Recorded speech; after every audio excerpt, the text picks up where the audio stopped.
utos na ombudsman na magsumite ng counter affidavit sa pagtakas ni Senator Bato de la Rosa. Dinedma lamang ni Senator Robin Hood Padilla. Aris number 5, Val Gonzales, please come in. Val. Mayor Bigong magsumite sa Office of the Ombudsman ng hinihinging affidavit kay Senador Robin Padilla kaugnay sa pagtakas ni Senador Ronald Bato de la Rosa. Sa press briefing dito sa Office of the Ombudsman, sinabi ni Ombudsman Boying Rimulya na nangangahulugang nag-waive na ng kanyang karapatang magpaliwanag ng sarili si Padilla. Ito'y may kinalaman sa kasong paglabag sa Presidential Decree 1829 na obstruction of justice na isinampa laban kay Padilla, Senador Alan Cayetano at dating Acting Sergeant at Arms Mao Plasca.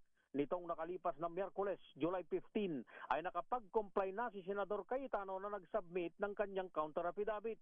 Dahil dito ayon kay Ombudsman Rimulya, maglalabas na lamang sila ng desisyon batay sa mga hawak nilang ebidensya.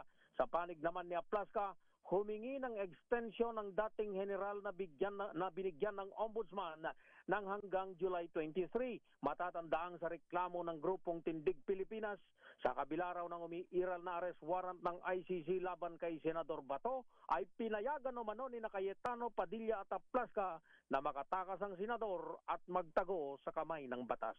Ako si Val Gonzales, DJ Rate, una sa Pilipinas, una sa Pilipino.